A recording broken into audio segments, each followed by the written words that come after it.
तो कहानी की शुरुआत होती है कोविड लॉकडाउन से, जिसमें प्रिया और कार्तिका नाम की दो सहेलियां हैं। कार्तिका प्रिया को बताती है कि उसका अभी अभी ब्रेकअप हुआ है। प्रिया कार्तिका को समझाती है कि दुनिया में और बेहतर कई लड़के हैं।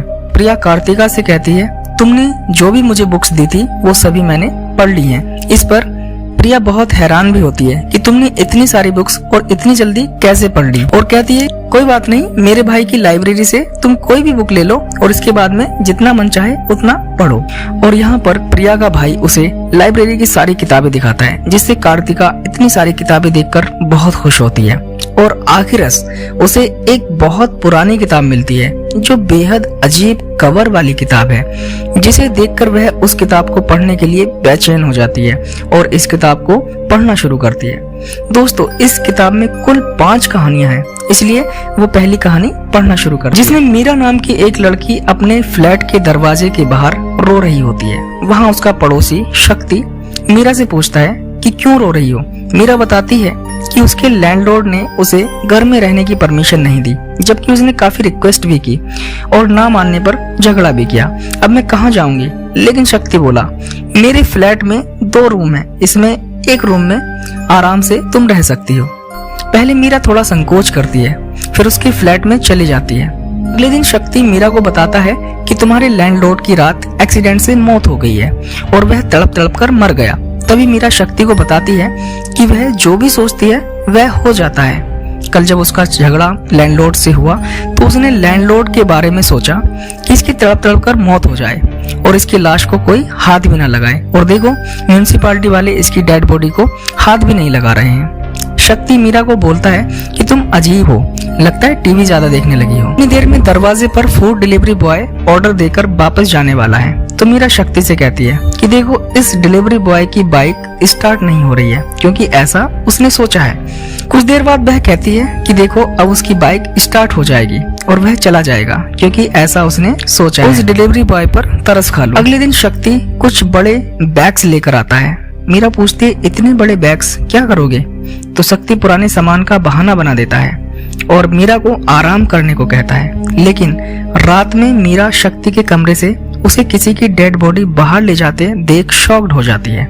इसके बाद मीरा उसके कमरे में जाती है और 2 और लड़कियों की लाशें देखकर चौंक जाती है।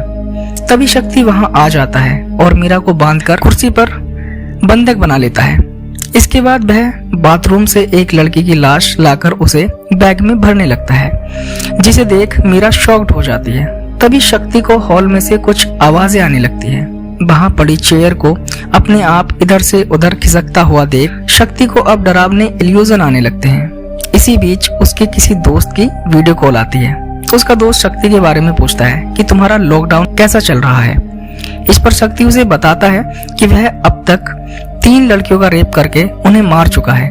इसके बाद वह दोनों मीरा के बारे में अश्लील बातें करते हैं। इसी बीच शक्ति का दोस्त मीरा के फेसबुक प्रोफाइल चेक करने लगता है, तो उसके होश उड़ जाते हैं। वह फौरन शक्ति को बताता है कि तुमने जिस चौथी लड़की को बंधक बनाया है वह ऑलरेडी मर चुकी है। यह सुनकर शक्ति हैरान रह जाता है और कमरे की तरफ भागता है। वह देखता है मीरा चेयर पर नहीं है। यहाँ हमें दिखाया गया है कि मीरा की आत्मा शक्ति पर पीछे से हमला कर देती है और यहीं पर पहली कहानी खत्म हो जाती है। कहानी पढ़ने के बाद अपने पास कार्तिका को कुछ अजीब सा महसूस होता है। वह सोचती है कि शायद यह उसका भ्रम हो सकता है, क्योंकि आमतौर पर यह हॉरर स्टोरी पढ़ते हुए होता है, और वह यह सब इग्नोर करके दूसरी कहानी पढ़ने लगती है। दूसरी कहानी में एक यूट्यूबर है जिसके 1 मिलियन सब्सक्राइबर्स हैं और वह लॉकडाउन में रैंडम लोगों के घर जाकर उनकी लाइफ एक्सप्लोर कर रहा है। इसी बीच वह एक लड़की के घर जाता है और उसे यही सब बताता है कि वह आपकी लाइफ एक्सप्लोर कर स्टोरी यूट्यूब पर शेयर करेगा। क्या मालूम आप फेमस हो जाओ और आपको रोल ऑफर होने लगे। उस लड़की की बातें सुनकर वह लड़की उसे घर के अंदर आने देती है, लेकिन उससे पहले वह उस लड़के के हाथ सैनिटाइज करवाती है। वह लड़का जब अंदर जाता है तो देखता है कि उस लड़की ने काफी सारे लोगों को बंधक बना रखा है। उन सभी लोगों की उंगलियां भी कटी हुई हैं। अब वह लड़की इस लड़के को भी बंधक बना लेती है और इसकी भी उंगलियां काट देती है। यानी इस लड़की के घर पर काम करने वाले या घर पर आने वाले लोगों को यह बंधक बना लेती है। यह कहानी पढ़कर कार्तिका फिर से शॉक्ड हो जाती है और वह प्रिया को कॉल करके इस किताब के राइटर का नाम पूछती है, क्योंकि किताब का आखिरी पन्ना न होने के कारण उसे राइटर का नाम पता नहीं चल पाता है कि आखिर यह किताब किसने लिखी और उनके पास कहां से आई है। इसके बाद प्रिया का भाई किसी से बात करते करते लाइब्रेरी बंद करके चला जाता है। उसे यह भी याद नहीं रहता कि कार्तिका अभी भी लाइब्रेरी के अंदर है। खैर, अब कार्तिका तीसरी कहानी पढ़ने लगती है, जिसमें जैकब नाम का एक फिल्म डायरेक्टर मनीषा नाम की लड़की को सिद्धार्थ नाम के म्यूजिक डायरेक्टर के पास ले जाता है, जो कि एक सिंगर बनने का ट्राई कर रही है। और जैकब से रिक्वेस्ट करने पर जैकब उसे सिद्धार्थ के पास लेकर आता है। सिद्धार्थ मनीषा को एक धुन पर गाना गाने को कहता है। मनीषा जब गाती है तो बीच में ही सिद्धार्थ से कहती है कि सर, ये तो AR रहमान सर की धुन है। इस पर सिद्धार्थ बोलता है कि आजकल ऐसा ही होता है, दूसरों की धुन चोरी करो, एडिट करो और अपना कुछ मिक्स करके मार्केट में बेचो, तुम गाना सुनाओ। मनीषा को तो सिंगर बनना है। वह बात मानकर गाना सुनाने लगती है। तभी सिद्धार्थ कट बोलने लगता है, जिससे मनीषा चिढ़ जाती है। लेकिन सिद्धार्थ भी ऐसा इसलिए करता है क्योंकि उसे मनीषा के साथ किसी और लड़की की आवाज सुनाई देती है। इतने में गुस्सा होकर मनीषा वहां से जाना चाहती है। जैकब और मनीषा जैसे ही जाने वाले होते हैं, लाइट चली जाती है। वे तीनों मिलकर अब दरवाजा खोलते हैं तो दरवाजा भी बंद हो जाता है। जब सिद्धार्थ मोमबत्ती जलाता है तो वहाँ कोई फूंक मारकर उसे बुझा देता है। सिद्धार्थ और दूसरी मोमबत्ती लेने घर के अंदर चला जाता है। तब जैकब और मनीषा को एक लड़की लैंप लिए रोती हुई उनके पास आती दिखाई दी। तब मनीषा पूछती है कि तुम कौन हो और रो क्यों रही हो। तब वह औरत बताती है कि वह अपने पति और बच्चों के साथ बस जीना चाहती थी, लेकिन मेरे सारे अरमान अधूरे रह गए। इतनी देर में सिद्धार्थ दूसरी कैंडल लेकर आ जाता है। जैकब और मनीषा सिद्धार्थ को पूछते हैं, यह औरत कौन है जो रो रही है? क्या तुमने इसे घर के अंदर बंधक बनाया है? इस पर सिद्धार्थ बोलता है, कौन सी औरत? जैकब और मनीषा भी हैरान है कि अब वह औरत कहाँ। इतने में मनीषा बाथरूम जाती है और वह औरत फिर से दीवार के पास खड़ी हुई रोती नजर आती है। तब मनीषा फिर से उससे पूछती है कि तुम क्यों रो रही हो। इतने में वह औरत मनीषा की तरफ मुड़कर बहुत तेज चिल्लाती है और मनीषा डरकर सिद्धार्थ और जैकब के पास जाती है और सब बताती है। अब तीनों मिलकर उस बाथरूम की तरफ जाते हैं, लेकिन वहां कोई नहीं होता है। वापस रूम में आने पर उन्हें एक आदमी दिखाई देता है और उन्हें वह चाय ऑफर करता है। जैकब और मनीषा को अजीब लगता है, लेकिन जैकब के न बोलने पर भी उन्हें लगता है कि यह यहीं पर काम करता होगा। इसके बाद चाय पीते पीते एक साथ कई लोग उन्हें दरवाजे से झांकते हुए नजर आते हैं, जिसके बाद जैकब और मनीषा वहां से डरकर भाग जाते हैं। जिसके अगले दिन जैकब न्यूज में देखता है कि सिद्धार्थ ने कुछ दिन पहले कई लोगों को अपनी कार कुचल दिया था और साथ में वह भी मारा गया था। इससे जैकब शॉक्ड रह जाता है और समझ जाता है कल जिनसे वह मिला वो सब के सब भूत थे। इसके बाद जैकब को पीछे से सिद्धार्थ की आवाज सुनाई देती है और तीसरी कहानी यहीं पर खत्म हो जाती है। इस कहानी में लॉकडाउन का जिक्र नहीं था, इसलिए कार्तिका को यह कहानी हॉरर कम फनी ज्यादा लगती है। इसके बाद वही औरत लाल साड़ी पहने कार्तिका को दिखाई देती है। वह उससे पूछती है कि तुम कौन हो और यहाँ कैसे आई, कहीं तुम वो स्टोरी वाली औरत तो नहीं हो। उसके बाद वह औरत पीछे मुड़कर कार्तिका के पास मुस्कुराते हुए आती है और कार्तिका के पास जोर से चिल्लाती है। कार्तिका डरकर पीछे गिर जाती है। इसके बाद मीरा भी उसे अपनी चेयर पर बैठी नजर आती है। अगले ही पल में सब कुछ गायब हो जाता है। कार्तिका को लगता है कि वह हॉरर स्टोरी पढ़ रही है तो यह सब उसका वहम होगा, लेकिन अगले ही पल वह जब इंटरनेट पर सर्च करती है तो ये सारी बातें, ये सारी कहानियां सच साबित होती हैं और इन सभी की मौत सच में हुई थी। पर पता नहीं कैसे इनके बारे में किसी ने वर्षों पहले इस किताब में लिख दिया था। अब कार्तिका इसी रहस्य को जानने के लिए अगली कहानी पढ़ती है।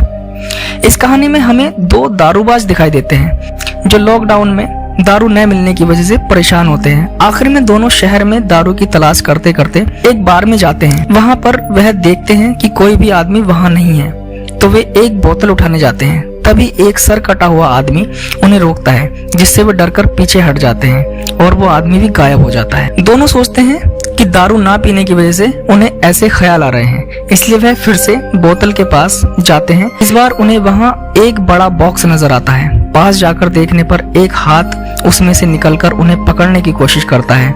वे दोनों जैसे तैसे छूट जाते हैं और बेहोश हो जाते हैं। जब वे होश में आते हैं तो देखते हैं कुछ रंगीन आकृतियों ने उन्हें घेरा हुआ है, जिनके बीच एक लड़की आकर अपने आप को एलियन बताती है कि लॉकडाउन की वजह से अर्थ पर पावर के सोर्स खत्म हो गए हैं और जब तक लॉकडाउन नहीं हटेगा तब तक उन्हें वहीं रहना होगा। इस पर एक दोस्त उनमें से कहता है कि तुम्हें यही अड्डा मिला है, कोई और जगह नहीं मिली? तो वह लड़की बताती है कि हम जिस ईस्ट को खाते हैं वह शराब में ही मिलता है, इसलिए हमें जिंदा रहने के लिए शराब की जरूरत है। इसके बाद वे दोस्त उस लड़की से सिर्फ 2 बोतल मांगने की गुजारिश करते हैं, लेकिन लड़की उन्हें बोतल देने से मना करते हुए कहती है कि तुम दिल के साफ हो, मैं तुम्हें बोतल दे देती, लेकिन तुम्हारे पास एक टैलेंट है, तुम उसका इस्तेमाल करो। और चौथी कहानी भी यहीं पर समाप्त हो जाती है।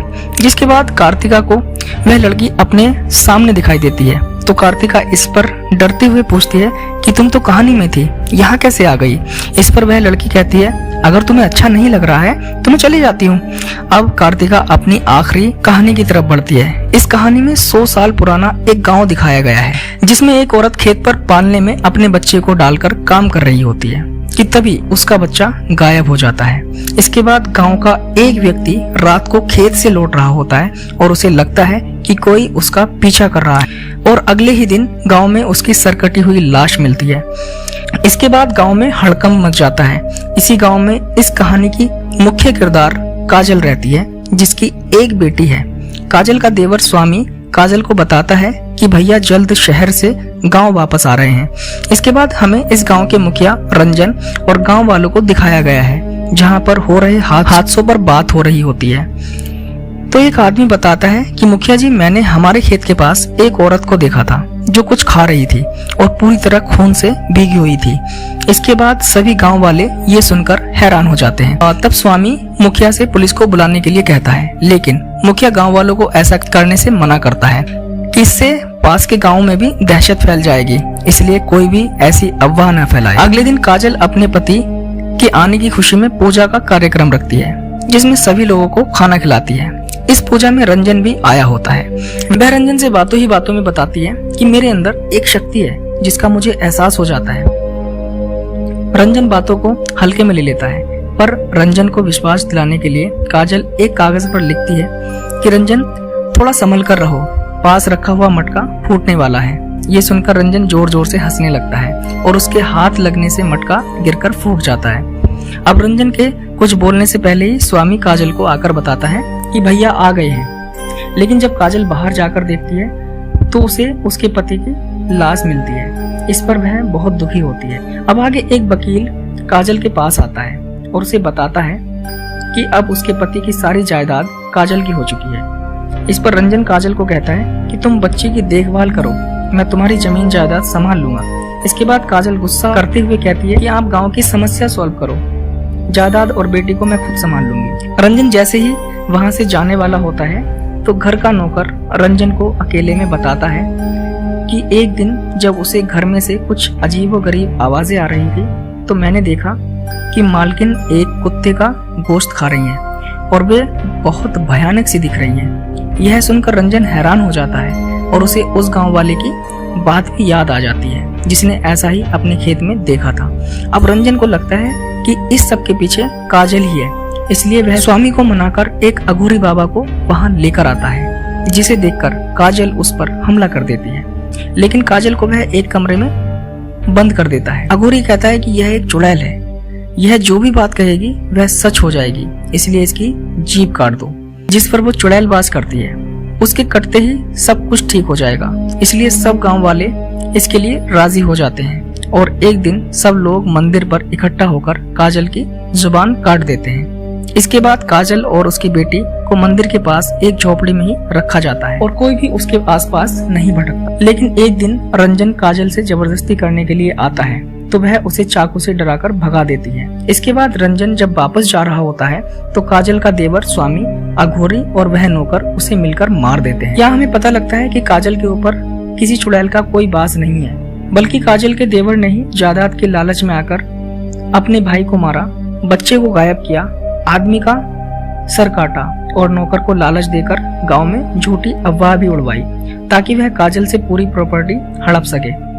जब एक रात स्वामी काजल के पास जबरदस्ती के इरादे से है तो वह समझ जाती है कि अब उसे और उसकी बेटी को यहाँ कोई जीने नहीं देगा, इसलिए वह एक कुएं के पास आकर रुकती है। तो उसकी बेटी पूछती है कि माँ, आप मुझे यहाँ क्यों लेकर आई हो? बेचारी काजल कुछ बोल तो सकती नहीं थी तो हाथ जोड़कर माफी मांगने लगती है। जैसे ही वह अपनी बेटी को लेकर कुएं में कूदने वाली होती है, तभी वहां पर उसका देवर स्वामी और गांव वाले आकर उसे रोक लेते हैं। स्वामी गांव वालों को काजल के खिलाफ भड़काता है कि मैंने पहले ही कहा था कि यह चुड़ैल नहीं मानेगी।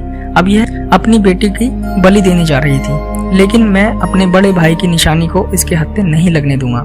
यह कहकर वह अपनी भतीजी को अपनी तरफ खींच लेता है और पूरा गांव काजल पर पत्थर बरसाने लगता है। अब उसकी बेटी को भी यही लगता है कि उसकी माँ उसे इसलिए मारना चाहती थी कि वह चुड़ैल है, इसलिए बेचारी काजल अपनी बेटी को भी ऐसा करता देखकर अपना दम तोड़ देती है। इसके बाद काजल की आत्मा स्वामी, अघोरी और नौकर को मार देती है और यह कहानी यहीं पर खत्म हो जाती है।